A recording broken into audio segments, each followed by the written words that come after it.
The gunshot that killed Victoria Norris's husband echoed through the Montana wilderness 3 days before she arrived in Boise, Idaho Territory, with nothing but a carpet bag and 27 cents to her name.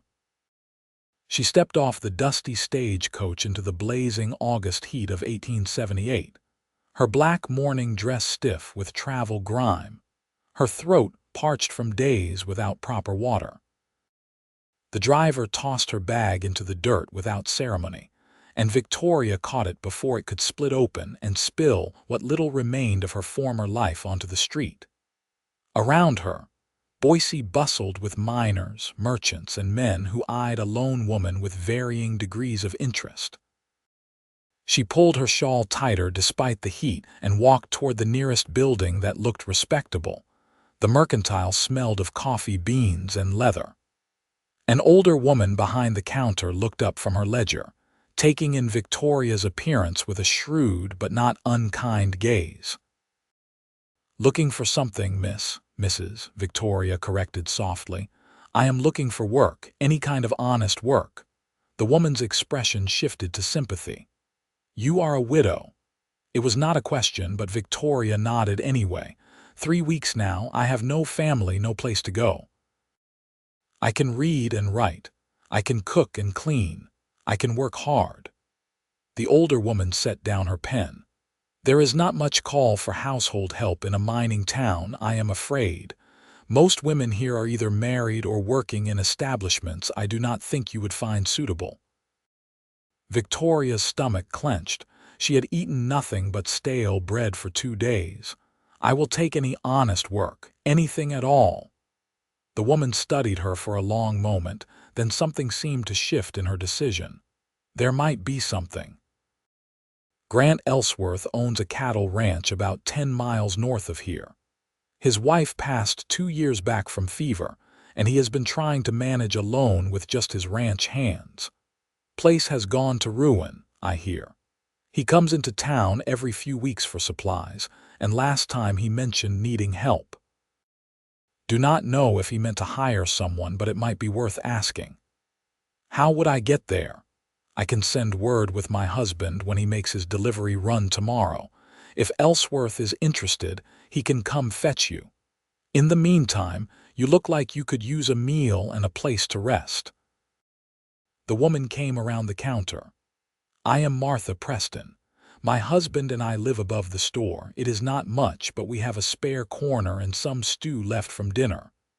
Victoria felt tears prick her eyes for the first time since the funeral. "I cannot pay you, did not ask you to. Come on now, before you fall over." That night, Victoria lay on a borrowed bedroll and stared at the ceiling, listening to the sounds of the town settling into evening.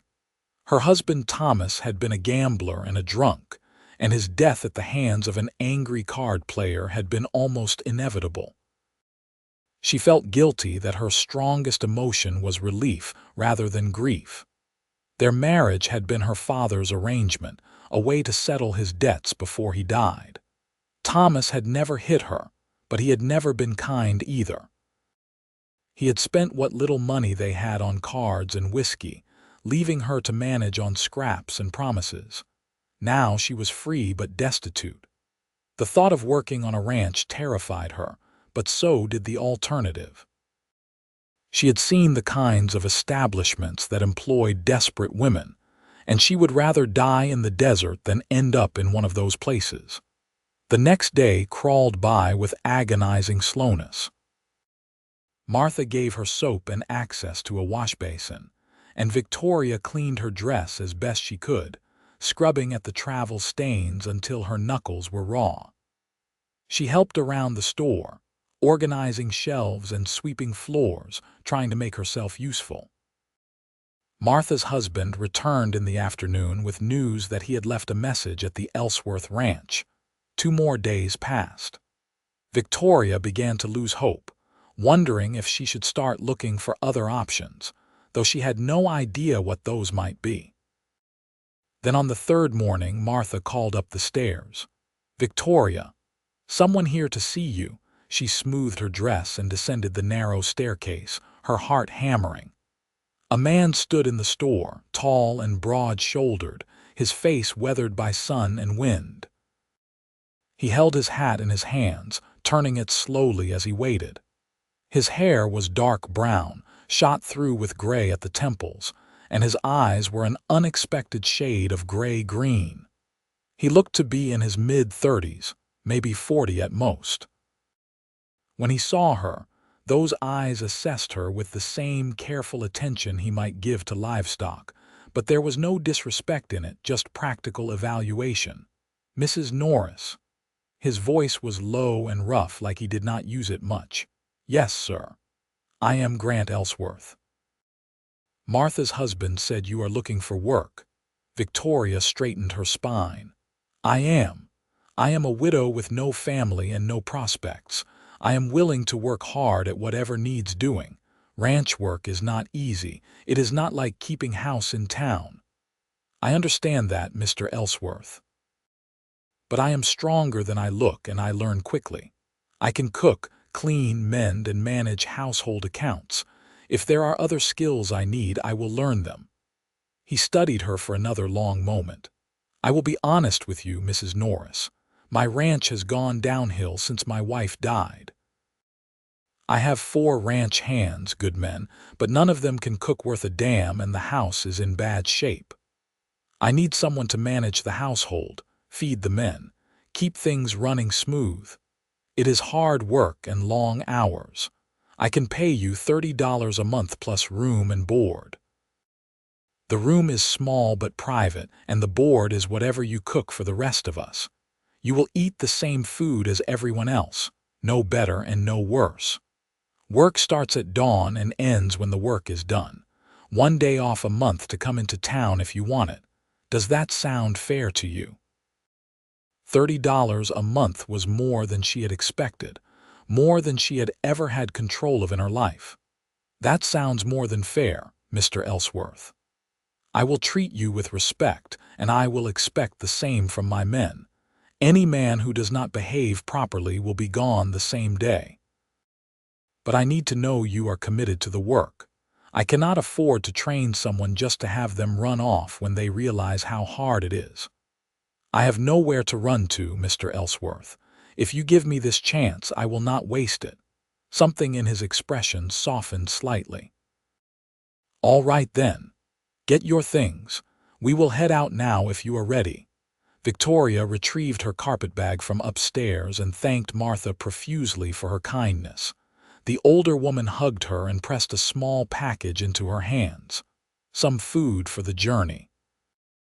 You take care now, and if things do not work out, you come back here. We will figure something out."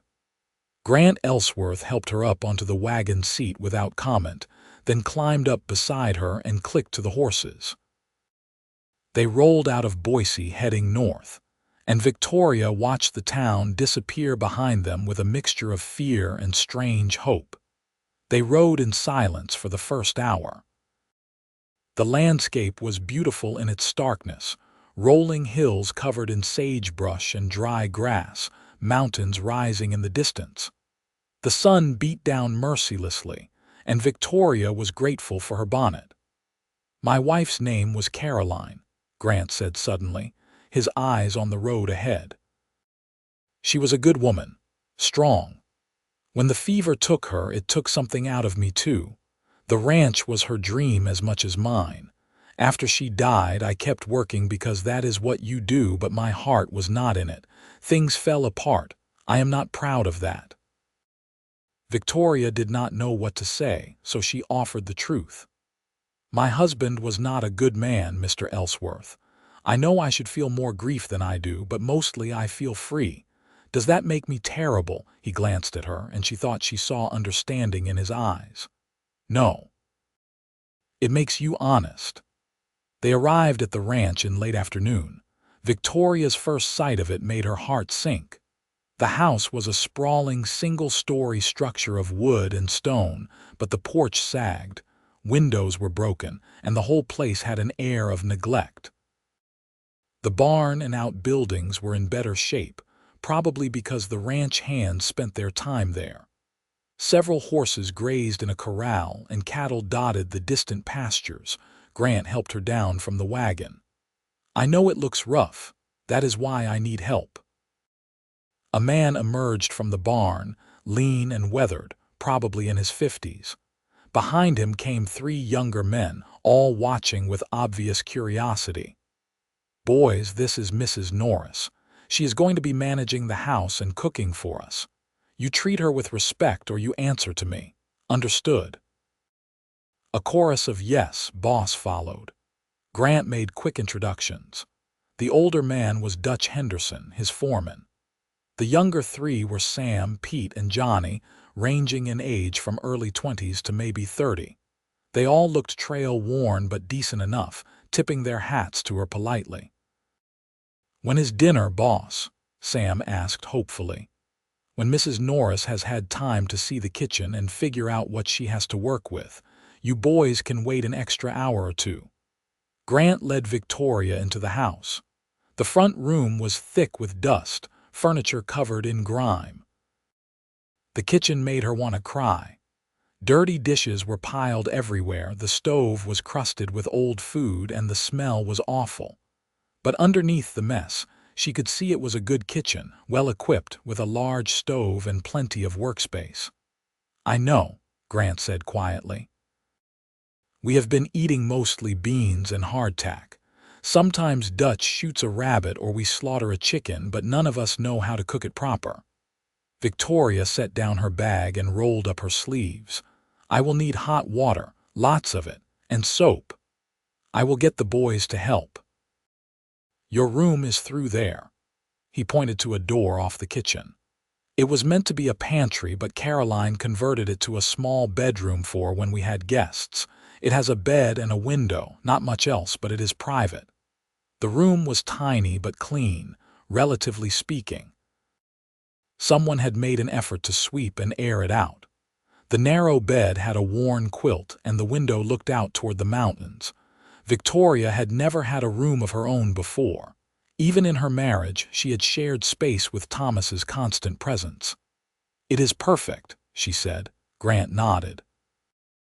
"I will get that water started." For the next several hours, Victoria worked like she had never worked before. The men brought bucket after bucket of hot water, and she scrubbed the kitchen from top to bottom. She found supplies in a storage room: flour and lard and beans and coffee, dried beef and eggs from the chickens scratching around outside. It was not much to work with, but it was enough. By the time the sun was setting, she had biscuits in the oven, beans simmering with salt pork, and a gravy made from beef drippings. It was simple food, but it was hot and properly cooked.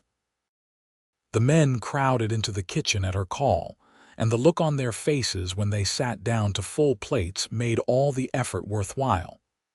"Madam, this is the best meal I have had in 2 years," Dutch said reverently. The others echoed his sentiment, eating like starving men. Grant said nothing, but he nodded to her across the table, and she saw something like gratitude in his eyes. After dinner, the men drifted back to the bunkhouse, and Grant helped her clear the dishes. She tried to protest, but he waved her off. "You cooked. Fair is fair." They worked in companionable silence, and Victoria realized she felt more at ease than she had in months, maybe years. "Thank you for the opportunity, Mr. Elsworth," she said as she dried the last plate.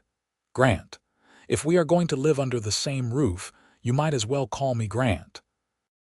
And you have already earned your keep twice over. Thank you for bringing some life back to this place." That night, Victoria lay in her narrow bed and listened to the unfamiliar sounds of the ranch settling down. Somewhere an owl called. The wind rustled through the grass.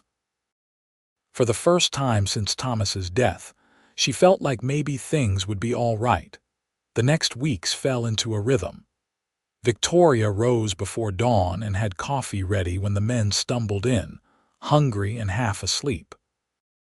She cooked breakfast, cleaned the house room by room, battled years of neglect and dust. She mended shirts and socks, patched tears, sewed on buttons. She learned to tend the chickens and collect eggs, to manage the kitchen garden that had gone to weeds. She baked bread, roasted meat, made stews and pies and all the things that turned a house into a home. Grant was a man of few words, but he was fair and kind in his quiet way. He never raised his voice, never made demands. If something needed doing, he asked politely and thanked her when it was done. He worked alongside his men from dawn to dusk, mending fences, tending cattle, breaking horses. She saw the pride he took in the ranch, the way he was trying to build it back up. Sometimes in the evenings after dinner, he would sit on the porch and smoke his pipe, watching the sunset. Victoria found herself drawn to those quiet moments. She would bring him coffee and sit in the other chair, and they would talk about small things. The weather, the cattle, her progress on the house. Nothing deep, but it was comfortable. "You have done wonders with this place," he said one evening about a month after her arrival. "It feels like a home again. It is a good house, it just needed attention. More than that, it needed heart." He glanced at her. "Caroline would have liked you." It was the highest compliment he could have given, and Victoria felt warmth spread through her chest. "I wish I could have met her. She was tough, had to be to make a go of it out here. But she was kind too, never lost that, even when things got hard." He puffed on his pipe. "I am glad you are here, Victoria. You have made things better." She noticed he had started using her first name, and she liked the sound of it in his low voice.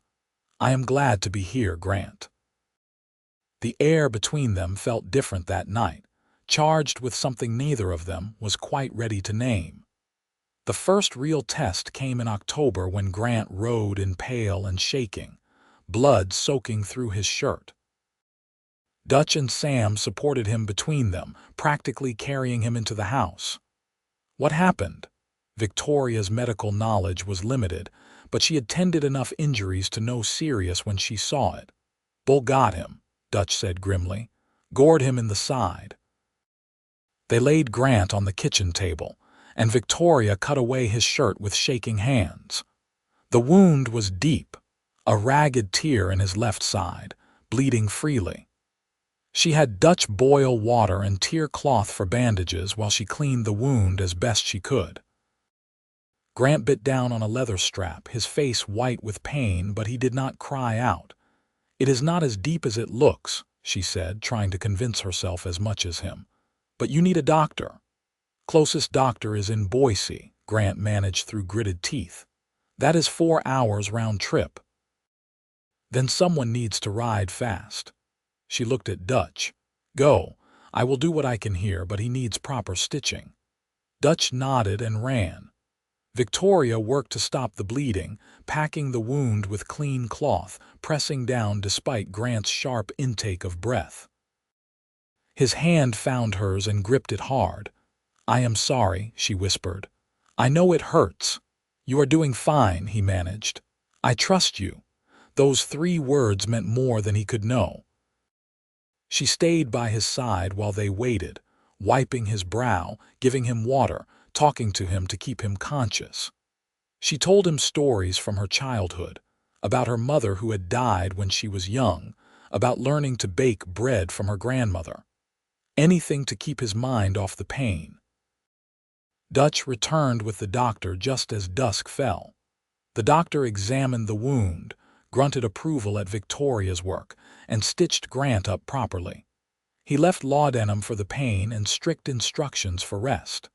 "He is going to need care for the next few weeks," the doctor told Victoria. "Keep the wound clean, change the dressing daily, make sure he does not tear the stitches. No heavy lifting, no riding. He is going to hate that, but if he wants to heal proper, he needs to follow orders." Grant did indeed hate it. He was a terrible patient, restless and irritable, hating being confined to the house while his men did his work. But Victoria was firm with him, and eventually he settled into grudging acceptance. She moved him to his bedroom, a large room at the back of the house that she had cleaned but not really entered before. It felt intimate, caring for him there, but she pushed aside her discomfort and focused on the work. She brought him meals in bed, changed his dressings, read to him from the newspapers Dutch brought from town. Grant's bedroom had shelves of books, and she discovered he was well read despite his rough exterior. They discussed novels and history, and she saw a different side of him, thoughtful and articulate. "Caroline taught school before we married," he said one afternoon as Victoria changed his bandages. "She believed education was important. She taught me to love reading."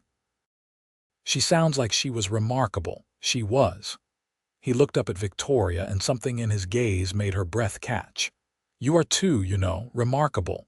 She busied herself with tying off the clean bandage. "I am just doing my job." "No, you are doing much more than that." His hand touched hers, stilling her movements.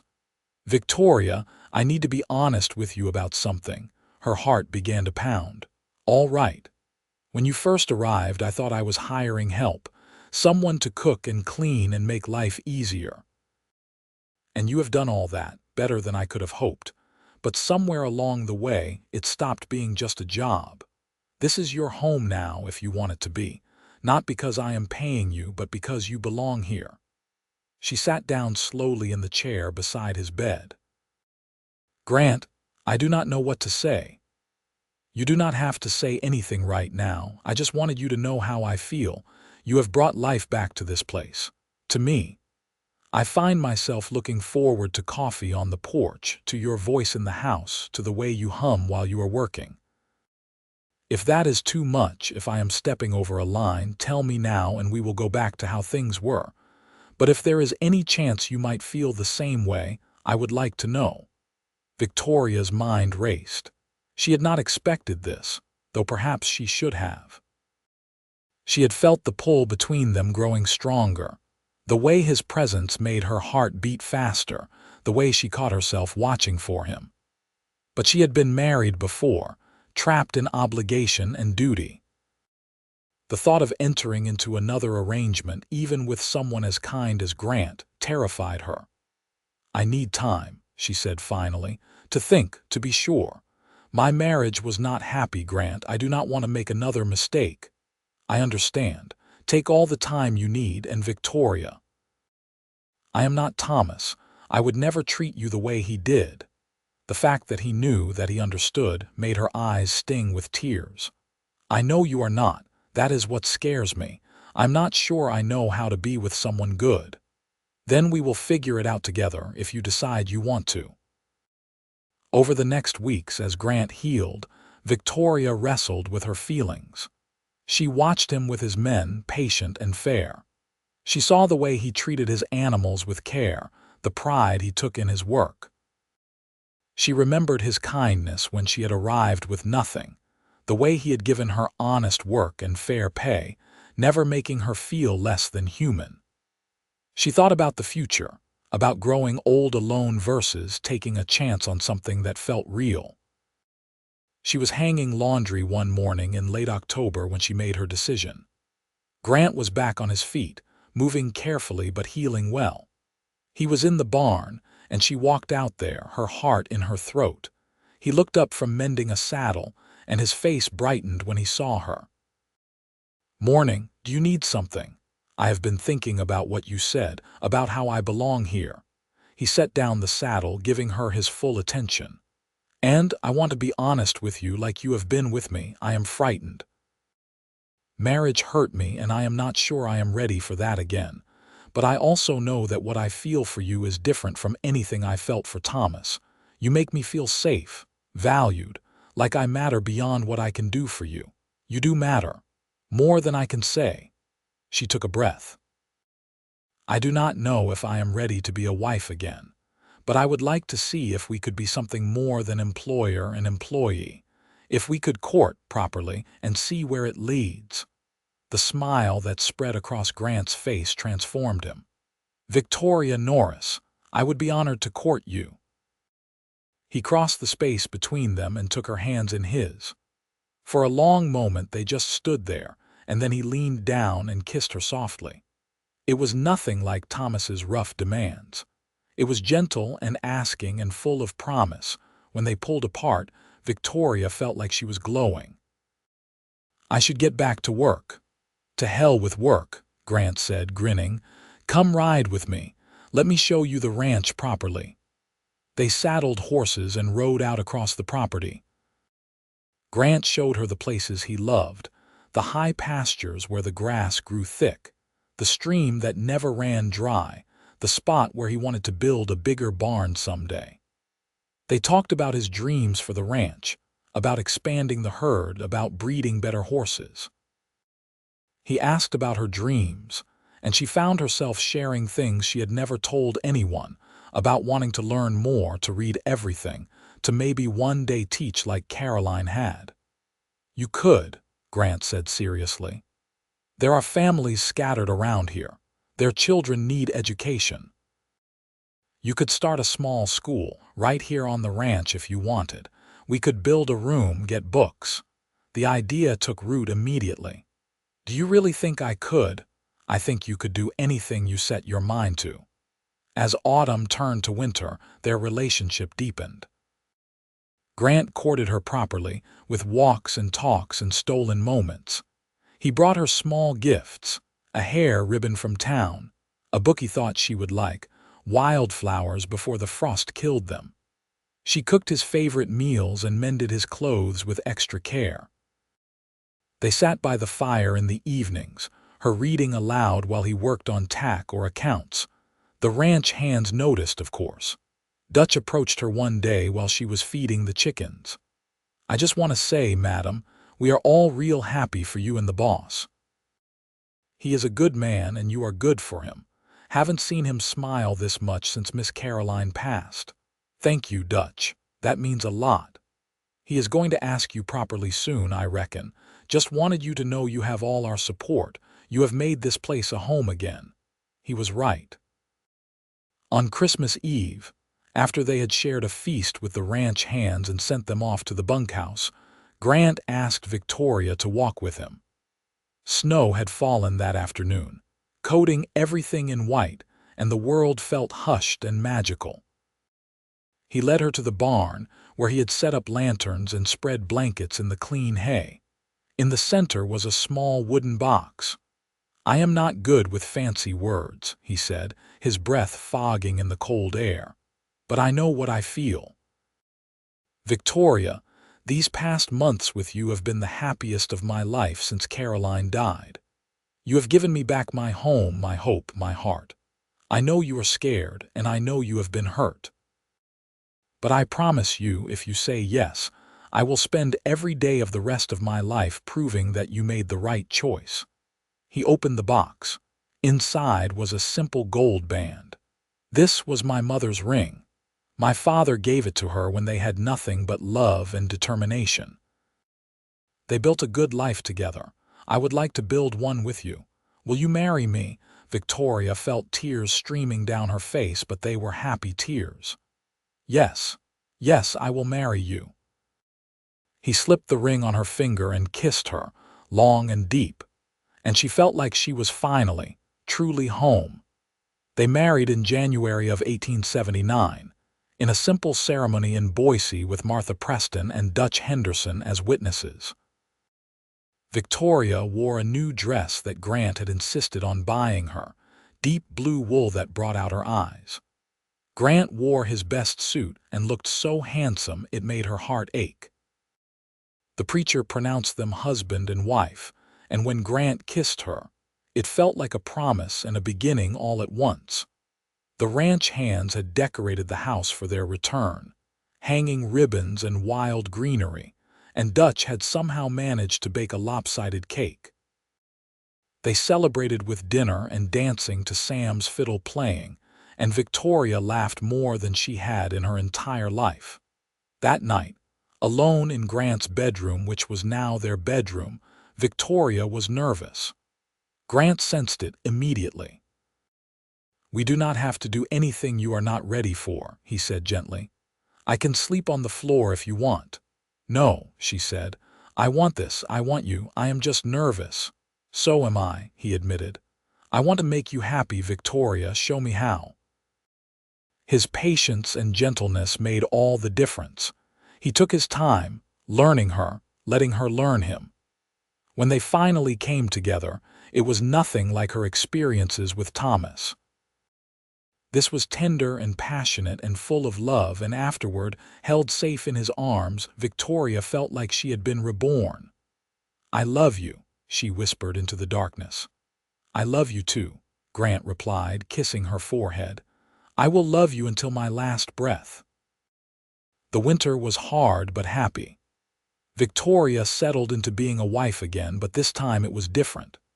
Grant treated her as a partner, asking her opinion on ranch decisions, respecting her judgment. When she mentioned wanting to start teaching, he immediately began planning a schoolroom addition to the house. In early spring, Victoria realized she was pregnant. The discovery filled her with joy and terror in equal measure. She told Grant one evening after dinner, watching his face carefully for his reaction.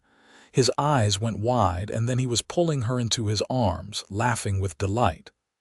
"A baby, truly, truly. Are you happy?" "Happy, Victoria, I am beyond happy. I am blessed." He was attentive throughout her pregnancy, sometimes overly so.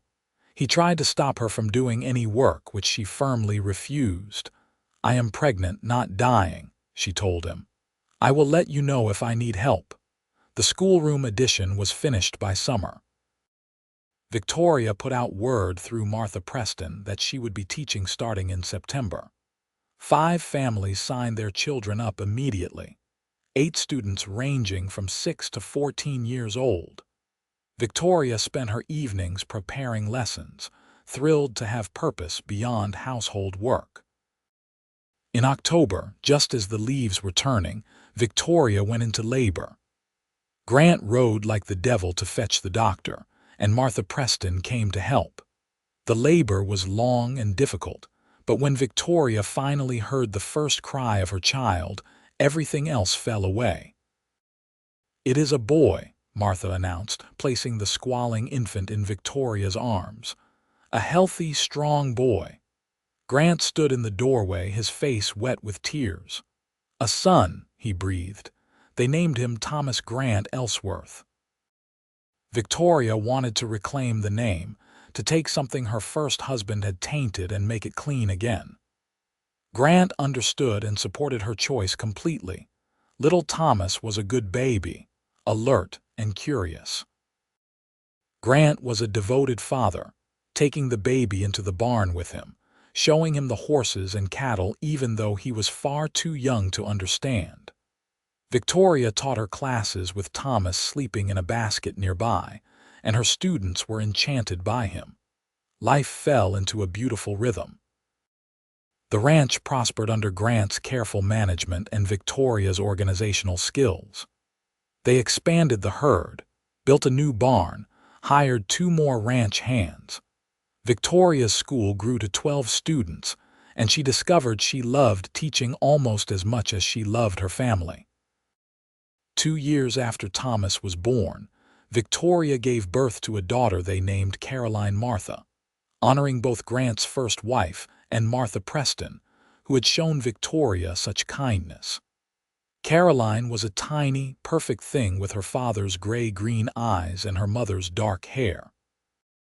Grant was completely besotted, carrying his daughter everywhere, singing to her in his rough voice. The children grew, and the ranch grew with them.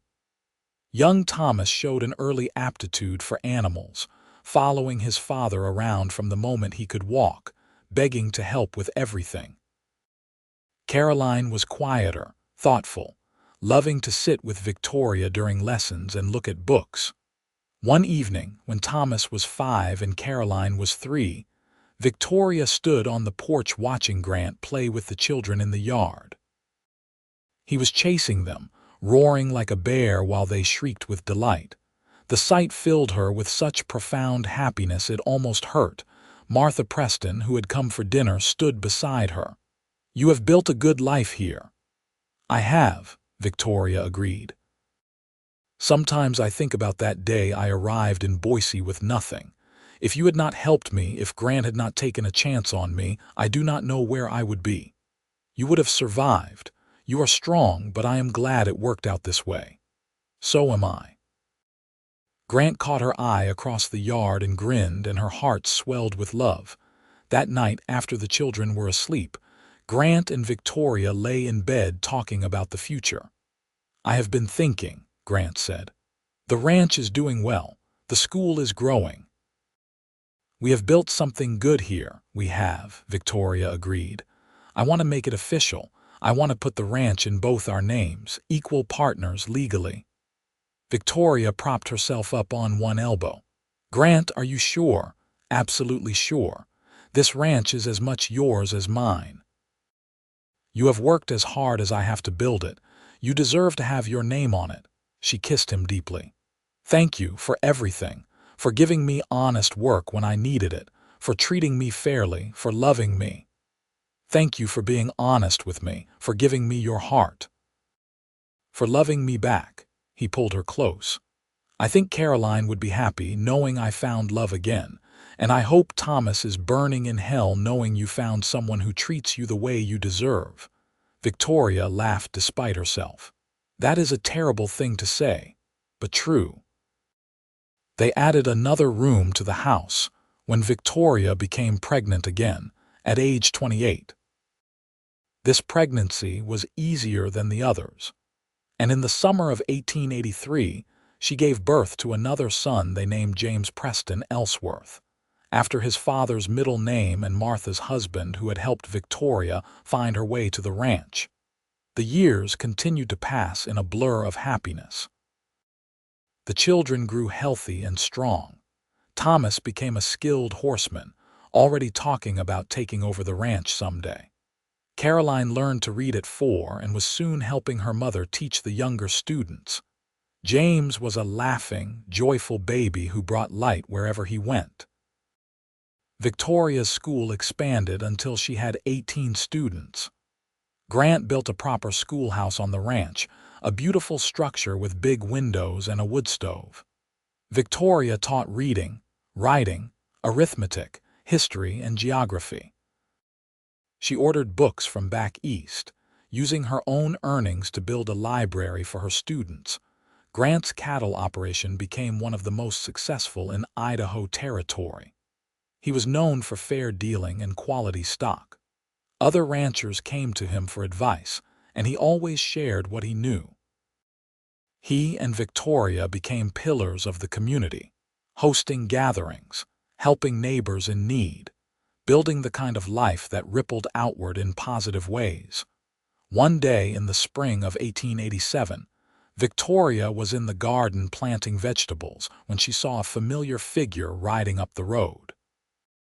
It took her a moment to recognize Martha Preston's eldest son riding hard. "Mrs. Elsworth," he called. "Come quick. It is Ma." Victoria's heart seized. She ran inside to tell Grant, and within minutes they were in the wagon racing toward Boise.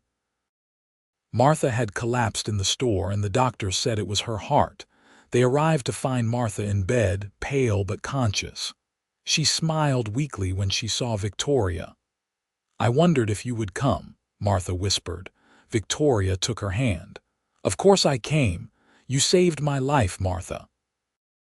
You gave me a chance when I had nothing. I knew you were something special the moment you walked into my store, had to help you." Martha's eyes drifted to Grant. "You take care of her and those beautiful babies, always," Grant promised. Martha Preston died that evening, surrounded by her family. Victoria wept for the woman who had been her first friend in Idaho, who had seen past a desperate widow to the person underneath. At the funeral, Victoria spoke about kindness and second chances, about how one person's compassion could change a life. The loss reminded Victoria how precious time was. She threw herself into her family and her work with renewed passion. She started a lending library in Boise, donating money and books, making sure everyone had access to education regardless of their circumstances. She and Grant established a fund to help widows and orphans, remembering her own desperate arrival. Thomas grew into a capable young man, taking on more responsibility at the ranch.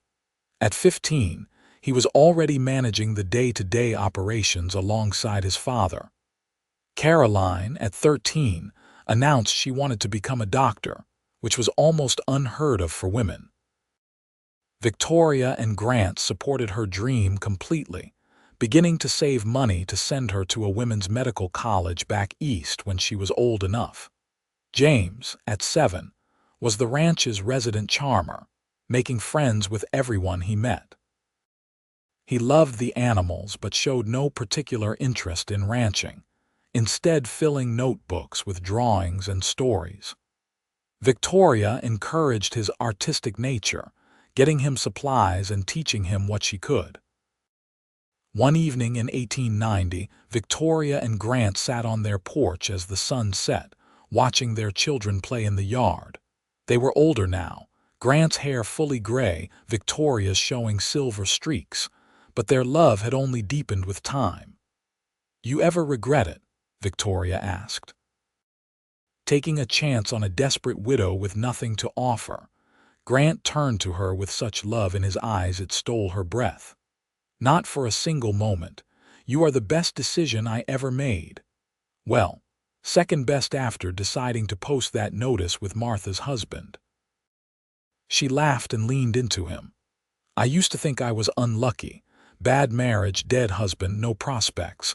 But really all of that was leading me here, to you, to this life."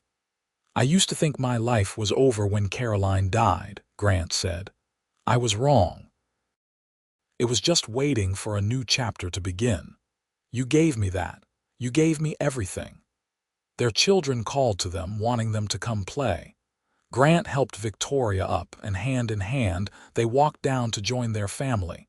The years continued to unfold. Thomas fell in love with the daughter of a neighboring rancher, a smart, capable young woman named Emily. They married when Thomas was 20, and Victoria gained a daughter-in-law she adored.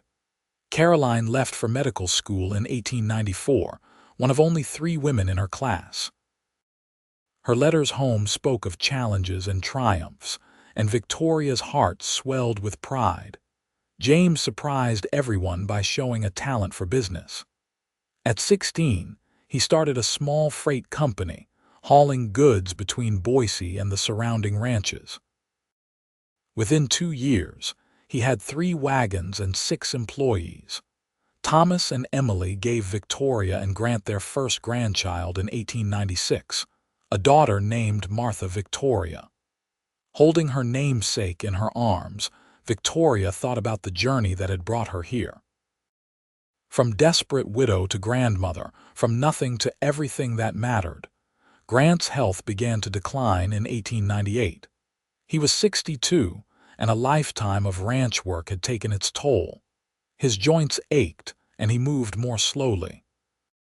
But his mind was sharp, and he spent his days teaching Thomas everything he knew, preparing him to take over completely.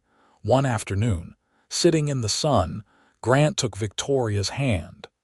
"I want you to know something," he said. "These years with you have been the happiest of my life. Every single day, I have thanked God for bringing you to me. You gave me a reason to keep going when I thought I had none. You gave me children and grandchildren and a home full of love. I could not have asked for more." Victoria felt tears streaming down her face. "Do not talk like you are going anywhere. I am not planning on it any time soon, but when the time comes, I want you to know that I died a happy man, a blessed man, because I had you. I love you," she whispered. "More than I ever thought possible. I love you too. My brave, beautiful Victoria. You took a chance on a lonely rancher, and you gave him everything." Grant lived another 5 years, long enough to see Caroline return from medical school and set up a practice in Boise, one of the first female doctors in Idaho. Long enough to see James's freight company expand to include stage lines. Long enough to meet 3 more grandchildren. long enough to see Thomas establish the Elsworth Ranch as one of the finest in the territory. He died peacefully in his sleep in the summer of 1903, with Victoria beside him. He was 67. Victoria was 46. At his funeral, the church overflowed with people whose lives he had touched. Thomas spoke about his father's integrity and kindness. Caroline talked about how he had encouraged her impossible dream. James remembered his father's quiet wisdom. Victoria spoke last. She told the story of arriving in Boise with nothing, of Grant taking a chance on her, of building a life together based on honesty, respect, and love. She talked about partnership and trust, about how he had treated her as an equal when the world told him not to. She cried as she spoke, but they were tears of gratitude as much as grief. "He gave me honest work and fair pay when I was desperate," she said. "I tried to give him honesty and loyalty in return. Somewhere along the way, we gave each other our hearts, and that love lasted. It will last beyond his death, because he taught me what love really means. Not ownership or obligation, but choice. Every day we chose each other. Every day we chose love. I will be grateful for that gift for the rest of my life." After Grant died, Victoria could have retired, could have moved to town to be near Caroline. But the ranch was her home, filled with memories of the man she loved. Thomas and Emily moved into the main house with their growing family, and Victoria took the smaller cottage they had built for guests. She continued teaching, though she reduced her classes to just the youngest children. She spent her days with her grandchildren, teaching them to read and bake and garden. She told them stories about their grandfather, about the ranch, about perseverance and love. She watched her children thrive and felt proud of everything they had become. Caroline married a fellow doctor in 1905, and they established a joint practice. James married a merchant's daughter and expanded his business to freight and shipping throughout Idaho and Oregon. Thomas and Emily had 6 children who ran wild across the ranch, filling it with noise and joy. Victoria lived to be 73 years old. In her final days, surrounded by her children and grandchildren, she looked back on her life with satisfaction. She had arrived in Idaho with nothing but desperation and determination. She had built a life beyond her wildest dreams. "Tell me about Grandpa Grant," her youngest grandchild asked, sitting by her bedside. Victoria smiled, her eyes distant with memory. "Your grandfather was the best man I ever knew. He saw me when I was invisible. He valued me when I had nothing. He loved me when I thought I was unlovable. And he taught me that love is not about grand gestures or pretty words. It is about showing up every day. About respect and trust and partnership. About choosing each other over and over even when it is hard. Did you love him very much? More than words can say. And the beautiful thing is, he loved me just as much. We were partners in everything. Equal in all ways that mattered. That is the kind of love you should look for, little one. Not someone to take care of you, but someone to build a life with. Someone who sees your value and honors it." She died peacefully that night, Grant's name on her lips. They buried her beside him on the hill overlooking the ranch, under the wide Montana sky. The headstone Thomas commissioned read, "Victoria Norris Elsworth, beloved wife, mother, grandmother, teacher, friend. She gave honesty and love that lasted." The ranch continued to thrive, passed down through generations. But everyone who lived there knew the story of Grant and Victoria, the lonely rancher and the desperate widow who found each other and built something beautiful. Their story became family legend, told to each new generation as an example of what love could be in the end. Victoria's legacy was not just the children she raised, or the students she taught, or even the ranch she helped build. It was the example she set of courage and honesty, of taking chances and honoring commitments. She had arrived with nothing and left behind everything that mattered: family, community, love, and a story that would be told for generations. Grant had given her honest work and fair pay when she needed it most. She had given him honesty and partnership, and a love that transformed both their lives. Together, they had proved that sometimes the best things come from the most desperate circumstances, and that love built on respect and equality can weather any storm. Their love had lasted through poverty and prosperity, through loss and joy, through all the challenges that life in the Wild West could throw at them. And in the end, that was the greatest success of all. Not the ranch or the money or the social standing, but the simple fact that they had loved each other well, honestly and completely, until death parted them. And even then, their love continued in the children they raised, the community they built, and the story that lived on long after they were gone. It was a love that truly lasted, just as Victoria had promised on that day so long ago when a lonely rancher took a chance on a desperate widow. And they both discovered that sometimes the greatest treasures come disguised as risk. In giving each other honesty and opportunity, they had found something far more valuable: a love that would echo through generations, a testament to what two people could build when they chose partnership over power, respect over ownership, and love over everything else.